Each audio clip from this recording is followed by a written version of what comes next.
Oh, what a beautiful day. I got a beautiful feeling. Everything's going my way. All the sounds of the earth are like music. All the sounds of the earth are like music. The breeze is so busy, it don't miss a tree, and an old weeping willow is laughing at me. Oh, what a beautiful morning. Oh, what a beautiful day. I got a beautiful feeling. Everything's going my way. Oh, what a beautiful day.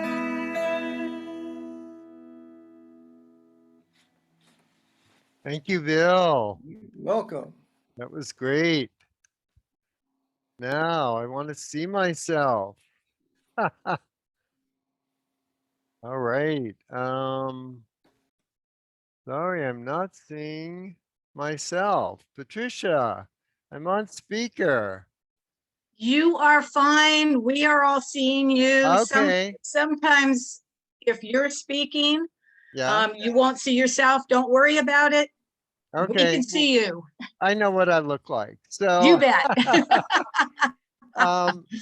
Bill saying Cohen is as high as an elephant's eye, and he may be surrounded by high corn because he's in Nebraska.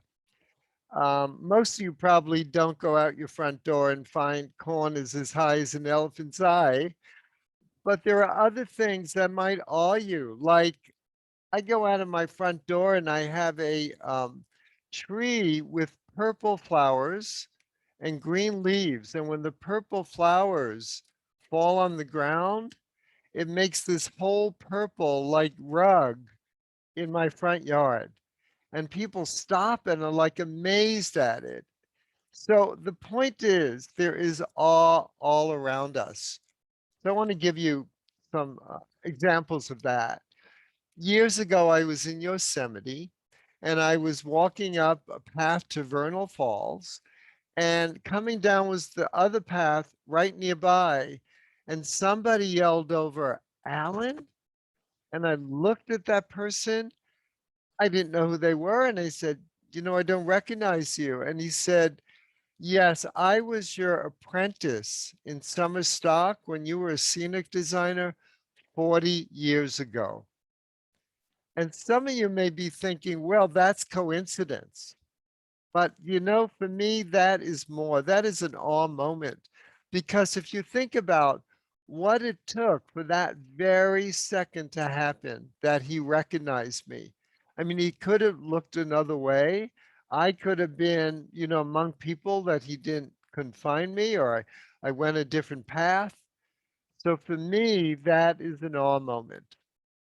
Another awe moment happened to my mom when she took her first plane ride. She was 82. She lived in New York. She was coming to the West Coast where I lived. And I met her at the plane and I said, Ma, how did you like that plane ride, your first plane ride? And our eyes lit up and a big smile came on her face. And she said, Alan, it was wonderful. You could see the tops of the clouds.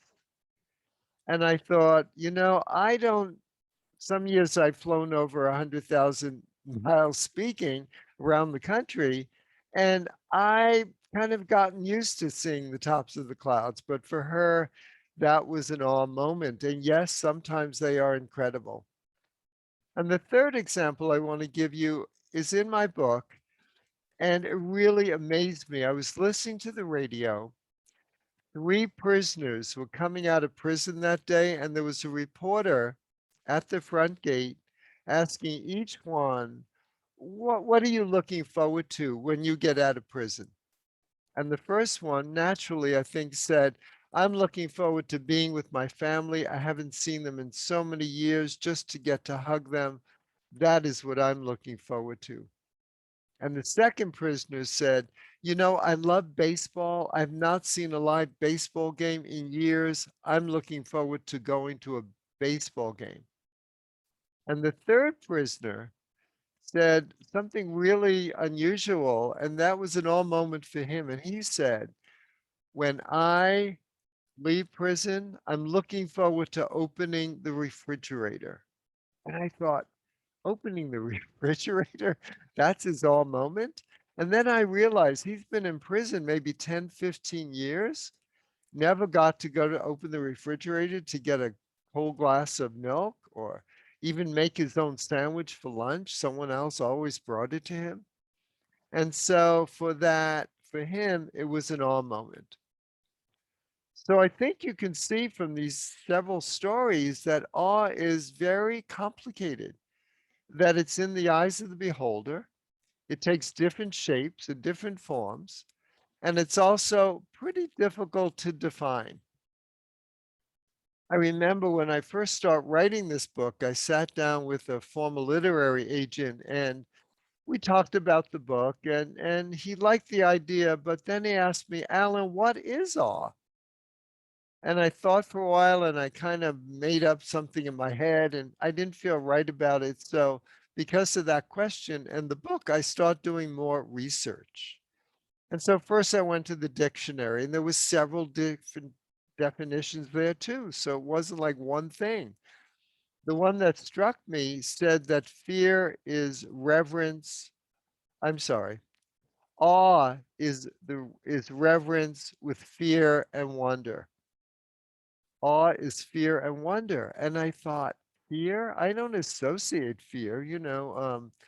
A pretty flower could awe me that, but not fear. And then I thought back when I was a little child and there was lightning and thunder, and you may have experienced this too. When I was a little child, if there was lightning and thunder, I would hide under the blanket because that loud noise, that loud, those bright lights scared me. So there was fear. The other, I looked at researchers. What do researchers say about awe? And they note that awe is when we see something so vast, like the Grand Canyon, for example, when we see something so vast that it challenges who we are in the world. So it makes us think more about who we are and our place in the world. That's a researcher definition. And I'll have some research in a little bit. My definition is more, I guess, down to earth, more that I can understand better. And that is when something knocks my socks off. When, sometimes I might go, oh my God, because I can't grasp it.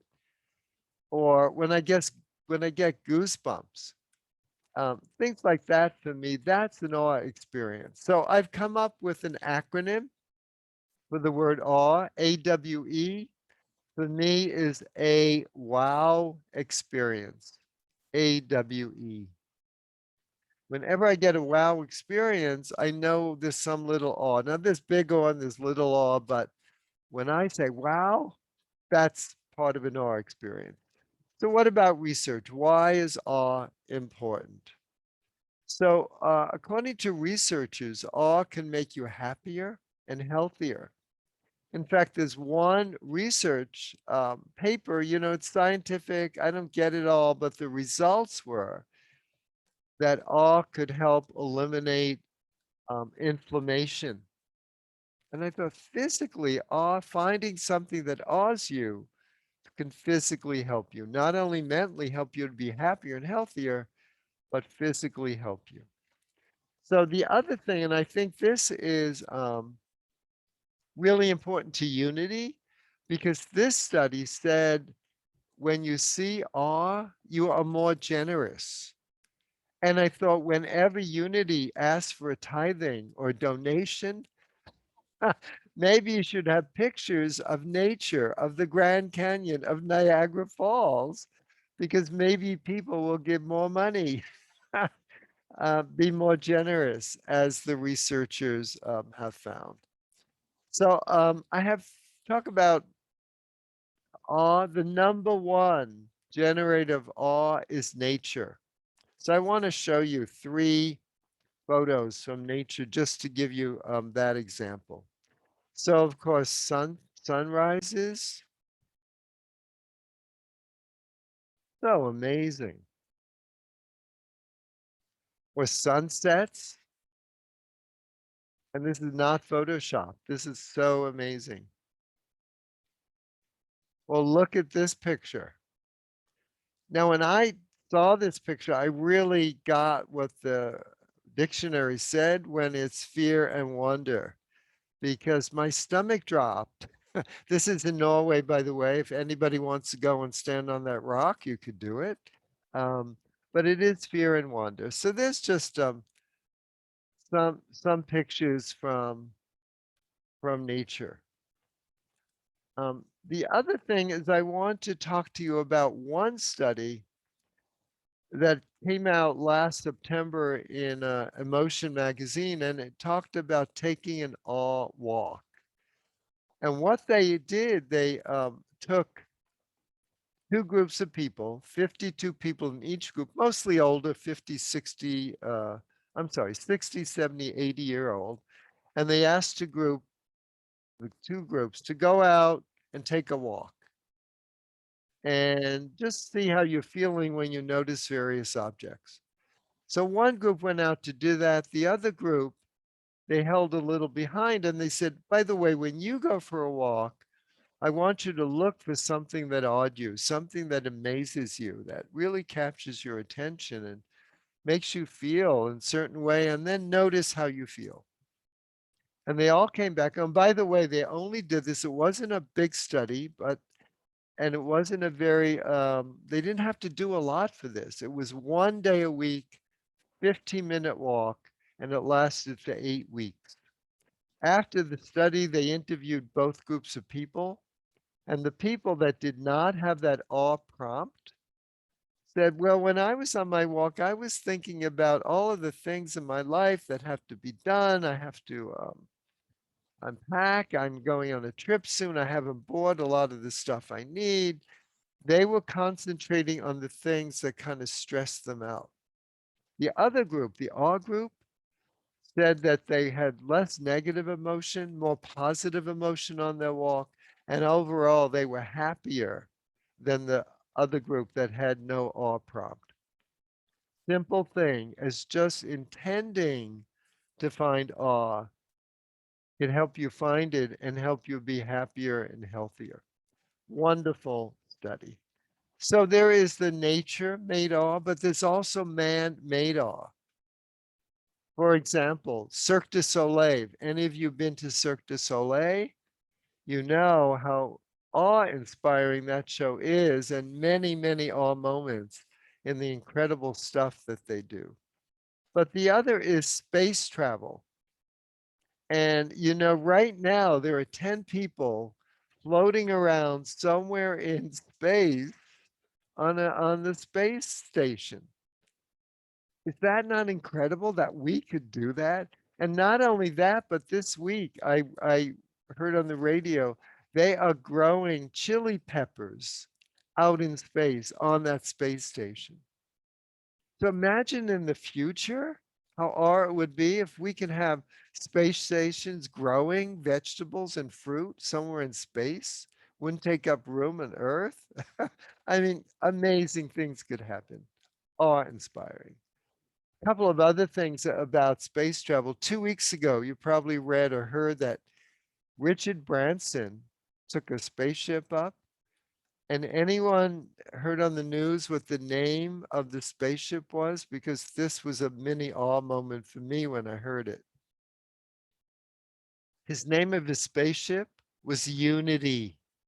I thought that was certainly an awe moment.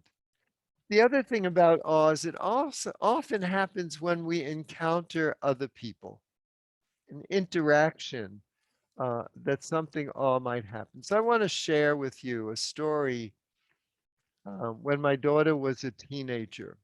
She was first a counselor in training and then a counselor at a camp in Yosemite, Camp Tawanga. And every year she would invite me up to speak to the counselors about my humor program because they were very stressed. And so one year she invited me up and I kept saying, no, no, I not up there. You're not paying me. It's a long drive. Food's not going to be great. And so I was hemming and hawing about going up. And then I heard a professional speaker that at a meeting I was at talk about how the number one rate of suicide was teenagers. And so I went to the phone, picked it up, and said, Sarah, when would you like me to come up? And I made a date to go visit and speak to the counselors. And I got up, and my darling daughter had put signs on every tree. When you see this man with a picture of me, when you see this man, give him a big hug. So I got lots of hugs. And then I asked Sarah, when am I speaking? And she said, oh, 11 o'clock. And I said, oh, great. I'll be ready 11 o'clock tomorrow morning. And she said, no, Dad, tonight, 11 o'clock is when the counselors get off from work, 11 o'clock tonight. So I did that. And Sarah had a friend that was very depressed. He was also a counselor. We knew him. He lived in our neighborhood in the city. And I thought, I hope he's at my program because I thought maybe he can get something from the humor program. And I looked around, I didn't see him. And then I saw him from time to time bop his head up from behind the couch. And then the program was over around midnight. I chatted with some of the kids. I looked for that young man. He was nowhere to be seen. Several days later, I'm back in the city. I'm walking on Haight Street and I notice him across the street and he comes over to talk to me, which he usually didn't do. He's very shy. And he said, Alan, I want to thank you for coming to camp. He said, you don't know it, but you saved my life. Saved your life? I don't get it. And he said, well, after you left several days later, I had a big fight with the head counselor and some of the campers, and I decided I'm going to quit. So he said, I went to the road. I didn't know where I was going. I couldn't go home because I had a fight with my parents. And he said, I just went to the road during the afternoon and I put my finger out to hitchhike. And he said, I stood there for hour after hour and nobody would stop. And he said, I was getting dark. I started to cry. He said, I pulled out my handkerchief and the red nose you gave me fell out of my pocket. And he said, I bent down, I put that nose on. And he said, the first car that saw that stopped and gave me a ride to the city. He said, maybe a little lightening up, a little bit of humor could help me survive. So that was an incredible awe moment for me. In fact, I got the chills, I got goosebumps. So sometimes it's interaction with other people where the awe comes from. So back to, I'm sorry. Uh, First, I'm going to go back to what awe is, but I want to talk about how you can get more awe in your life. If it's important, if it's health benefit, how do we get more of it? So I just want to talk about three things. One is your intention. As I talked about in the awe walk, they set their intention. I took a workshop a couple of years ago called Wonder Hunt. And one of the things we did is every day we got a prompt and every day we had to go out and take pictures of whatever they told us was the prompt. So one day I go out and the prompt was find things that are in the shape of a heart. And I walk my dog several times a day and I never saw this, but that day when I came back, I had been growing morning glories on my front gate and every leaf was in the shape of a heart. Set your intention and it will kind of open your eyes and you will see more awe. The other thing is be curious like a little child. I remember once with my dog, I was sitting at a cafe and at that time I had a golden retriever with a big fluffy tail. And there was a little 2-year-old that came up to the dog and was so curious about the tail. It's just like the wind, the tickle of the nose, it started to laugh and tried to grab it, and the dog moved away. It was like, I was amazed how this tale of a dog was so entertaining for this child. And I realized a Zen saying, which is, we should all think like beginner's mind. And that's what the child was doing. So that could be an all moment when you think like beginner's eyes, you see things in new ways. And the third and the final, there's more in the book, but the final way you can get more awe in your life is to look, really look. I want to show you some slides here about that.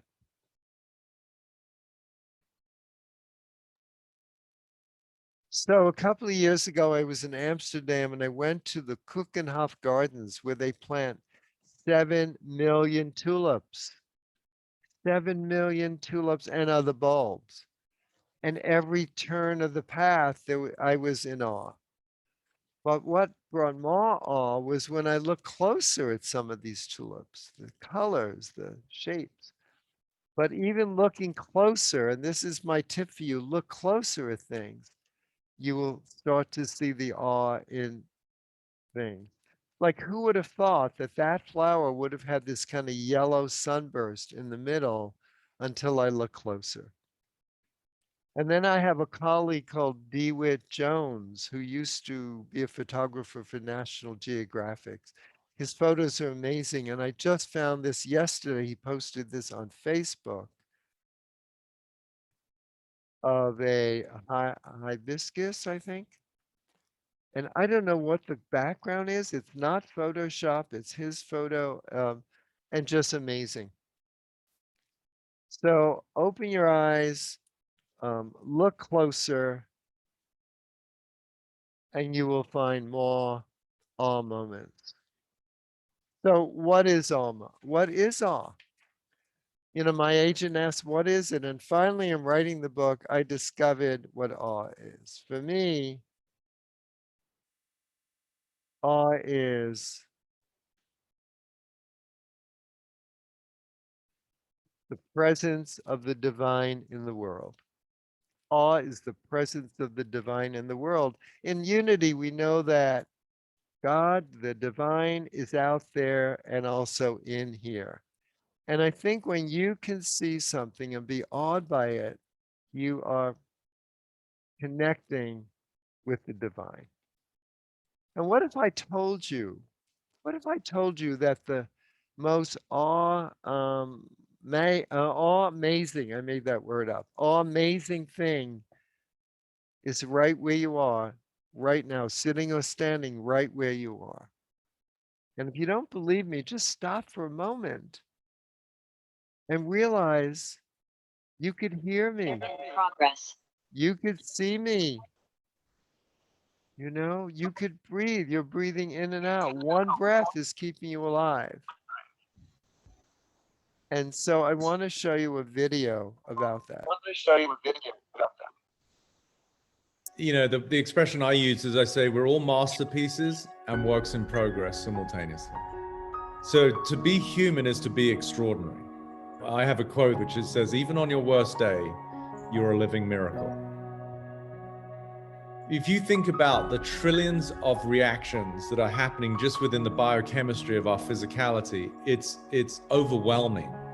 That we can eat food with friends at a dinner table and our body will take care of the process of digestion, when to secrete the bile from the bile ducts, when to release more hydrochloric acid to break down the food, so that the apple that you just ate at some point will become a liver cell.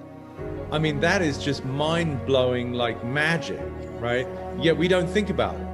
So when you really understand the endless myriad of transactions that are happening in the human brain and the human body that actually gives us the experience of being alive, it's humbling. You kind of can't help but feel a sense of gratitude and grace by virtue of the fact that I have a human, as a human, I have the capacity to see the people I love. The fact that I can smell, the sense that I can hear the dulcet tones of a loved one or a child telling me what they feel. and I can taste the extraordinary abundance of these different flavors that we get to experience by virtue of Mother Nature.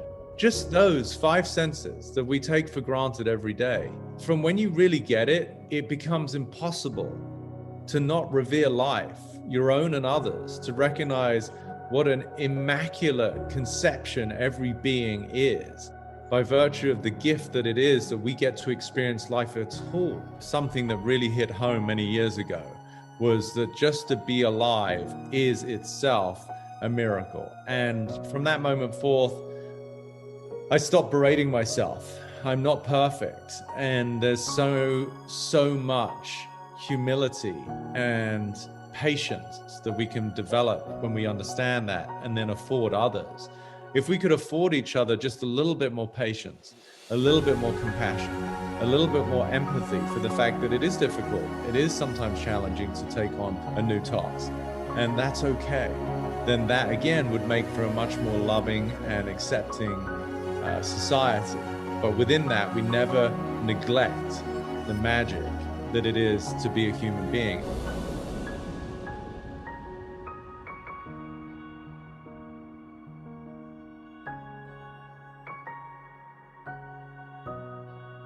You know, the expression.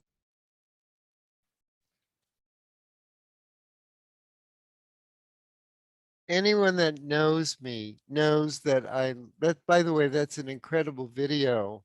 And it's Peter Crone speaking. It's a video I found online from the Fearless Soul team. And the actual video, that's the audio and him speaking, but the actual video was done by somebody at my Unity. Called Ryan, his name is Ryan Harvey. And I think he did an incredible job. Very powerful video. So anyone that knows me knows that I am a lover of Broadway musicals. And when I was growing up, there was a Broadway musical called Flower Drum Song. Some of you may have seen the movie. And in the video, there was one song that I really love. It's called 100 Million Miracles. And they talk about it in the song, all the miracles in our life and in the world. For instance, miracle of changing weather. When a dark blue curtain is pinned by the stars to the sky, every flower and every tree is a treat to see. The air is very clean and dry. Then a wind comes blowing the pins all away. Night is confused and upset. The sky falls down like a clumsy clown. The flowers and trees get wet, very wet. So I invite you to look for the 100 million miracles in your life and celebrate your wow experiences, like Bill's voice, like the corn is as high as an elephant's eye. I celebrate the purple rug in front of my house certain times of the year. So I invite you, it's all an awe-inspiring miracle. And I want to end before we do the meditation with an Albert Einstein quote. He said, there are 2 ways to live your life. One is as though nothing is a miracle. The other is as though everything is a miracle. So with that, I'd like to take, with that thought, take us into meditation. If you would all just close your eyes. Take a couple of deep breaths.